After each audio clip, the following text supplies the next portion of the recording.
he sent me over there, and they were the ones who did the allergy test. I don't know how they do them now, but in those days, man, it was painful. You lay you on your stomach, and it literally just slice your back in a lot of different places, and then they would drop stuff on those places that they sliced, and then read the reaction to them. So you can imagine, I got sliced quite a bit to have over 200 allergies.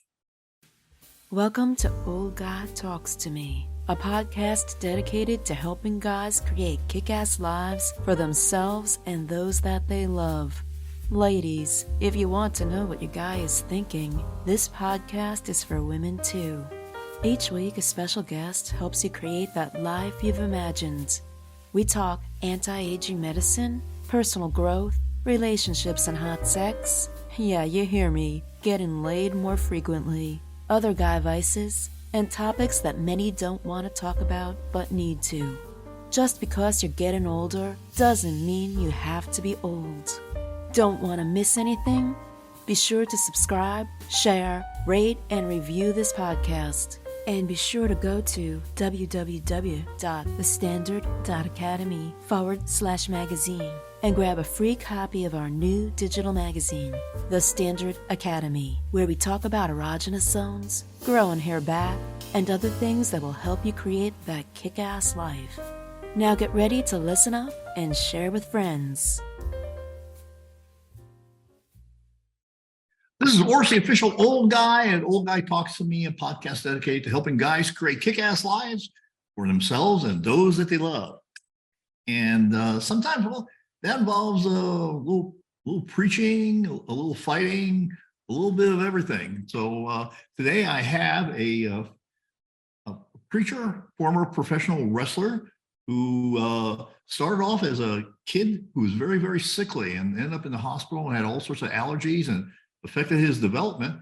And then once he found out what the problems were, his allergies, he was able to get into the gym and get to be buff and big and strong, and became, in addition to becoming a professional wrestler, he also became a preacher. And he's been you call him a Christian vigilante, because oftentimes he uses wrestling skills to help people that were in trouble, especially in abusive relationships.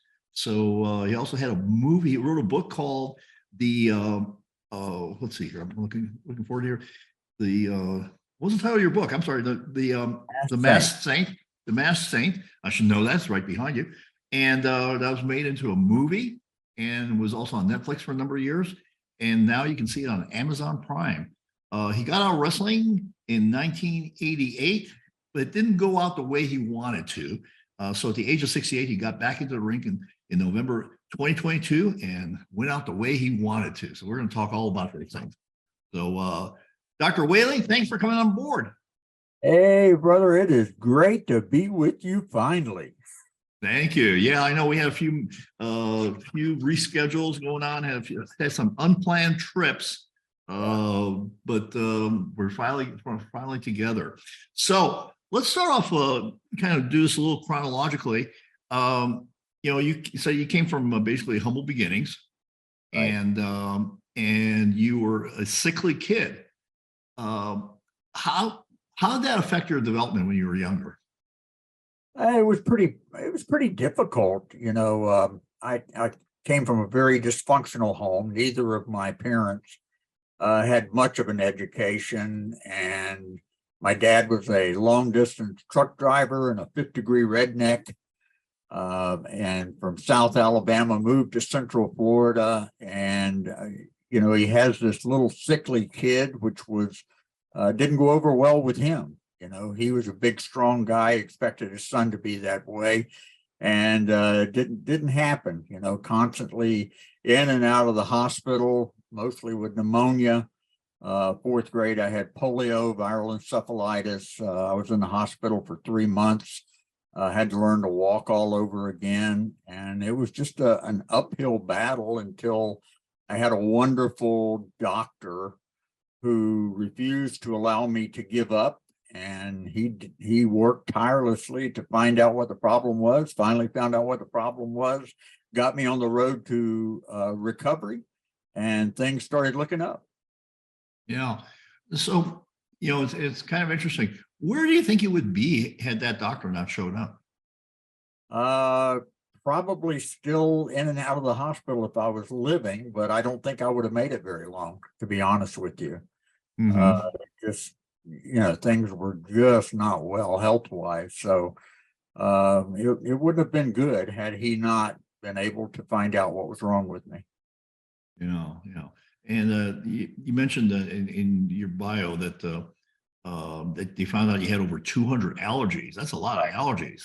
Right. Now, now back then, people weren't really testing for allergies. I mean, now everyone's testing for all sorts of food allergies and things like that. How did they happen to get on the allergy diagnosis? Well, they had a special place over in Lakeland, Florida called Watson Clinic, and he sent me over there, and they were the ones who did the allergy tests. I don't know how they do them now, but in those days, man, it was painful. You lay you on your stomach, and it literally just slice your back in a lot of different places, and then they would drop stuff on those places that they sliced, and then read the reaction to them. So you can imagine, I got sliced quite a bit to have over 200 allergies. Yeah, well, I mean, it's the 200 allergies that they found. How Yeah, many did they not find? I mean, that's a good thought too. Yeah. yeah, yeah. So after that, after you got on the mend on the good stuff, you started going out to the gym, and tell us about what that transformation was like. It was an awesome thing. This doctor, by the way, I found his son. He had like 8 kids, and most of those kids turned out to be doctors also. And I found his son who had actually gone into practice with him, and his father passed away, but he's still in practice over in Winter Haven, Florida. And I contacted him, and it was great to connect and to just tell him all about what his dad did, and I put his dad's name in the book too. So it was it was an amazing transformation to be the sickly kid and to go into a gym not even knowing what I was doing in there, and then the doctor fixing me up with a guy to help me, and he started just showing me as a kid working with weights, and I took to it, man. I still love working out. I still love going to the gym, and I just took to it, and great things started to happen. First of all, I started putting on weight, and after I started putting on the weight, then the muscles started, reacting to all of the work with the weights, and not only to get me into the weights, but also doing a lot of cardio, and so it Mhm. was an amazing transformation. By the time I got out of college, I was in great shape, and I was ready to do something. I just didn't know it would be that soon. Yeah. So you're working out and all of that, and how do you happen, because that's not a typical career path, to go into pro wrestling. How did you happen to how did that transpire? What happened there along the way? Okay. Well, as a kid in the hospital all the time, you get your days and your nights mixed up, and late at night when everybody's asleep there in the hospital except for the nurses, I would turn the TV on, and amazing, professional wrestling was on early in the morning, and so I Hmm. just got hooked on it as a kid. I knew all the wrestlers, I knew all the moves, and anyway, my wife and I graduated from college together. We came back to Central Florida. She was a high school math teacher, and so she's teaching at her alma mater. And I'm going to the gym every day. I'm working out, and one afternoon, I'm looking at the Tampa Tribune, and I looked in the sports section, and there was an ad in there. It said "Wanted professional wrestlers."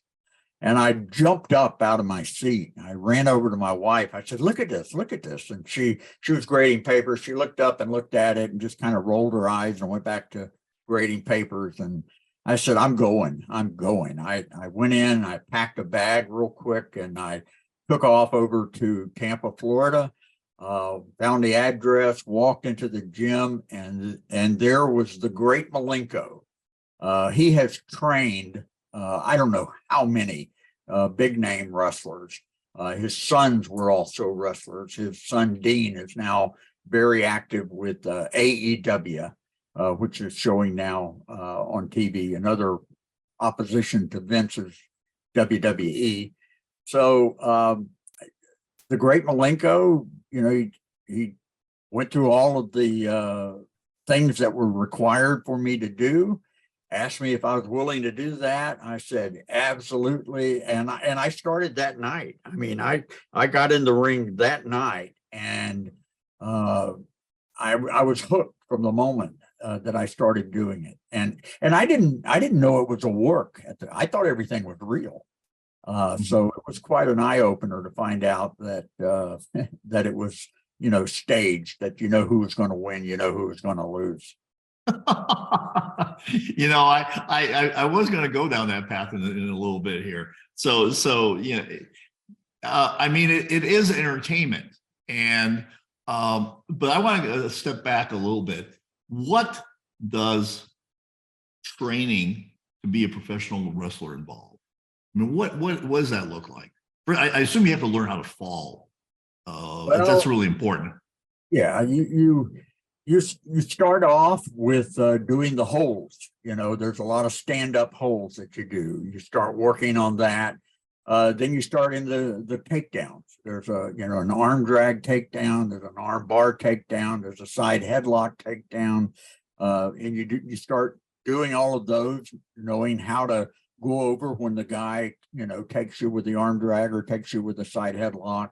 So you learn those, and then you start learning all the other things, into the ropes, off the ropes, on top of the ropes.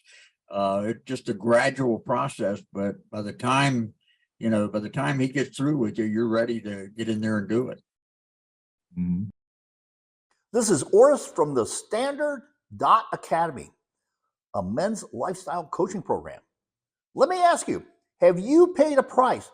Have you paid a price in other areas of your life for your professional success?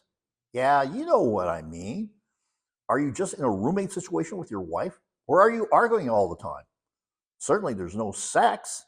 And your kids, do they ignore you? Or worse yet, do they disrespect you? Is that your case? Is your life not working out the way you had planned? If so, I'm going to encourage you to revitalize yourself and get on a short activation call with me. That's right. Get on a short call with me, and I will, share with you some things that you can do to bring back that energy into your life. Go to the standard.academy /15-minute activation call and schedule now. That's /15 activation call, and schedule that right now. Don't wait. Don't hesitate to procrastinate. This is your opportunity to start the turnaround in your life. So that's kind of so all those moves, and you got to practice them, and you practice them with someone else also, I assume, and really have to get your timing down, or literally someone's going to get hurt.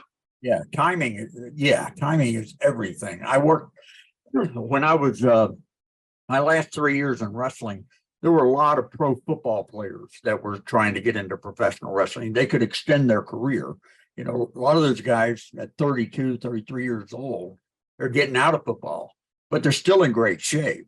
And so they were getting into professional wrestling. And so, excuse me, I worked against some of those guys that did not know what in the world they were doing. And it was kind of scary. I wrestled a nose tackle for the San Diego Chargers. And the guy was like 330 pounds. He threw me around like a rag doll. And that was the closest I ever came to breaking my neck. And I just was really, really cautious from that moment on to ever go in against somebody that doesn't know what they're doing, because, you can get hurt real badly. And, Doc, whenever you lock up with someone, the moment you lock up with them, you can tell a lot. You can tell if the guy knows what he's doing just by locking up. If he's real stiff when you lock up, it makes you very nervous. As a matter of fact, you talk in the ring, and we'd lock up, and I'd say, "Hey, you're too tight, and I'd push him away, and we'd lock up again until he loosens up, because you got to be loose to do all of those different moves. And some of those guys just didn't get it, and didn't last very long. But you certainly didn't want to be one of the accidents that would happen with them. Yeah. So I want to talk a little bit about falling, because I mean, sometimes you get these now you get people jumping from ladders, people falling being slammed to the ground. What is it? How is it that you're able to dissipate a lot of that energy and not end up really seriously injured? Because I think if somebody did that in real life, they'd be pretty seriously injured.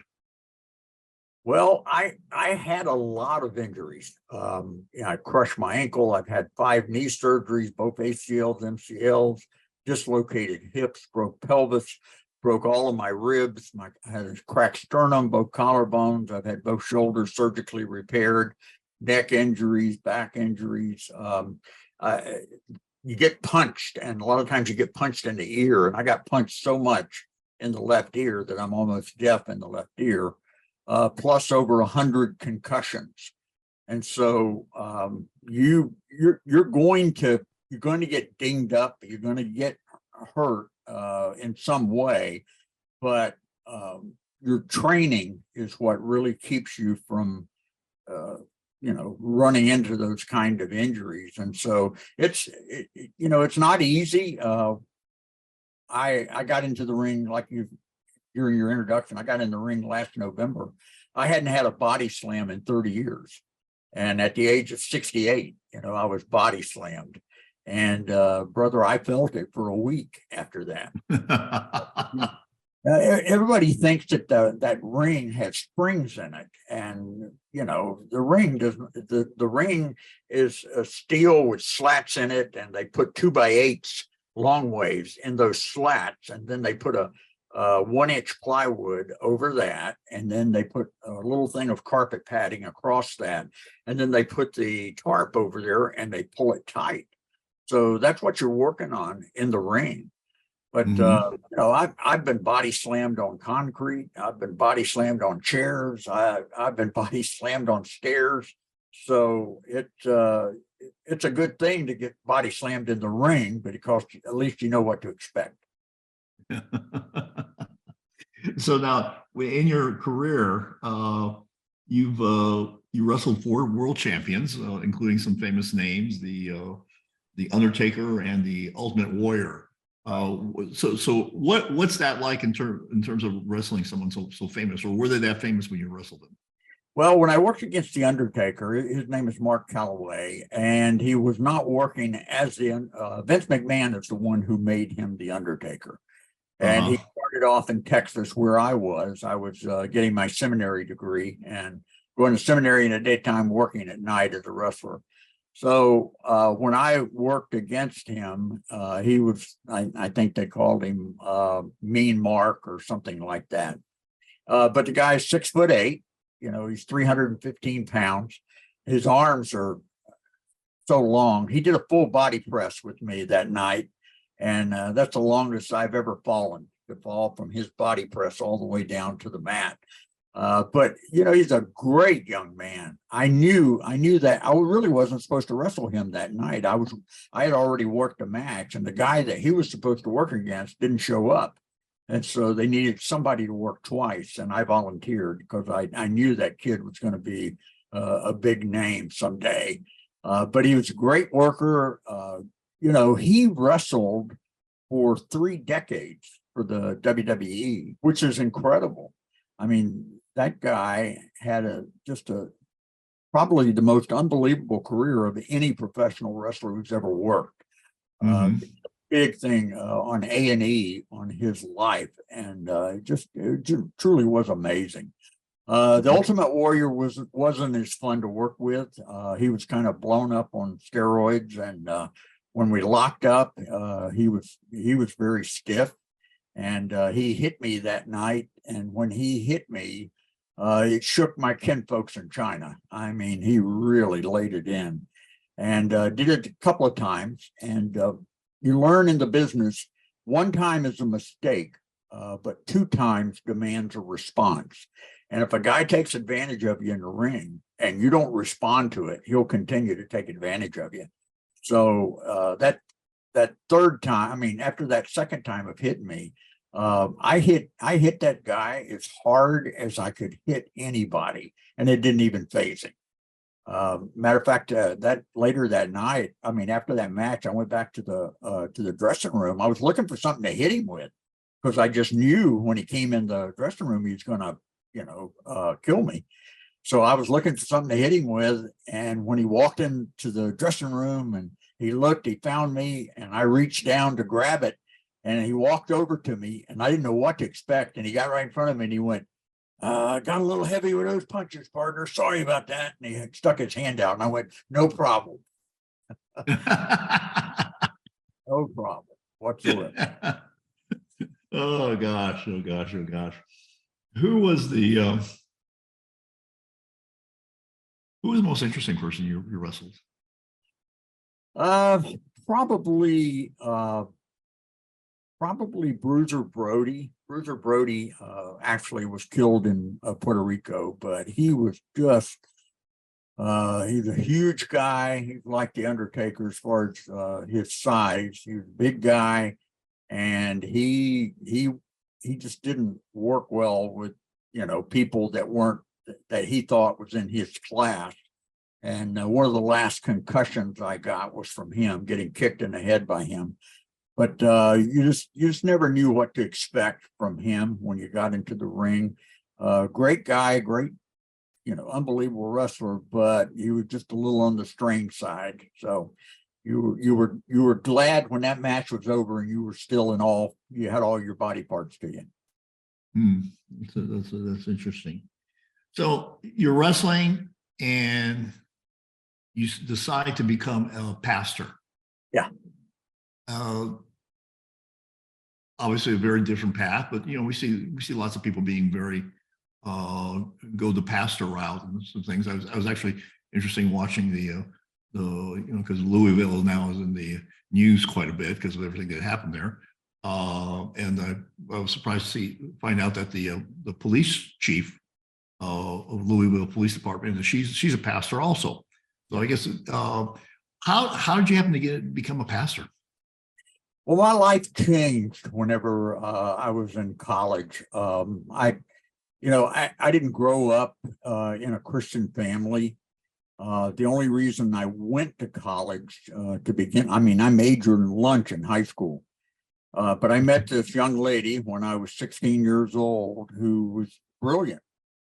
She knew what she wanted to do. She wanted to be a high school math teacher, and I followed her to college. And once I got there, my life changed. That's where I became a Christian. And so I had experienced that calling in my heart from God, that's what I was going to do with my life. And I was going to, wrestling was my dream, but ministry was my calling. And so my wife and I left Central Florida in 1985, and I wanted to get my seminary degree at Southwestern Baptist Theological Seminary in Fort Worth, Texas. And so the last 3 years in wrestling was when I was getting my Master's of Divinity. And I knew that when my time was up there, that I would be going to a church. And so my last tour in wrestling was in March of 1988. And I knew, I had a lot of big tests coming up, had papers I had to write. So I got busy on that, and I graduated in May of 1988. And then I went to my first church. And so it was like, you go from wrestling one day to being in the pulpit the next week, which was really amazing. And I didn't get to go out the way I wanted to go out. So that's why I did that last year in November. But, that's what God had called me to do. And that's what I was ready to do. And I had prepared for it. I had a great seminary education, and I went to my first church. But I think I was more prepared for wrestling than I was for the ministry. I wasn't used to people, treating me the way that you get treated as a pastor. And so it took a little bit of getting used to, and then dealing with people all the time. I had this young mom in my church who would drop her children off at our children's program, and she's always the first one out. And one Sunday she came in and she had sunglasses on. And I thought that was a little unusual, but after the service, I'm standing at the door to shake hands with people. And on that day, she was the last person out. And she came up to me, took my hand with both of her hands, and I could see tears coming down her cheeks. And I just lifted those sunglasses, and she had 2 black eyes. And I was just infuriated when I saw that. And I said, "Who did this to you?" And it was her husband. And I told her, I said, "I'm going to go visit that dude." And she was like, "Well, he'll hurt you." And I said, "No, I'm not worried about it." And that's how it got started. I went to that guy's house and I called him out. I said, I'd like to see how you do against somebody who's able to fight back. And so we danced in the parking lot, and it was awesome, man. I didn't get to relieve my stress very much as a pastor. And so, I handled him more as a professional wrestler than I did as a pastor. And that's how the Masked Saint got started right there. So in that particular situation, did that stop the domestic abuse, or did the domestic abuse continue? Nope, that was the end of it. He never hit her again. That was it. Bullies, bullies only pick on people that they know they can beat. Right. When bullies are confronted, you usually see what they are deep down inside, which are usually cowards. And, I let him know that I better not ever see another mark on that woman again. And his life changed too. He suddenly grew a brain and started acting like a human being. Thank you for joining Dr. Orist and his incredible guest. Like what you heard and learned? Then be sure to do 3 things. 1, subscribe so you don't miss the next episode. 2, share this with someone who may need to hear it. 3, leave a review and rate this podcast. Opt in at www.thestandard.academy/magazine and get our free digital magazine with savings, articles, and deeper dives into cool controversy. Be the guy who takes action. Without action, you're not going to get the results you want. Thank you again, and make it a great day.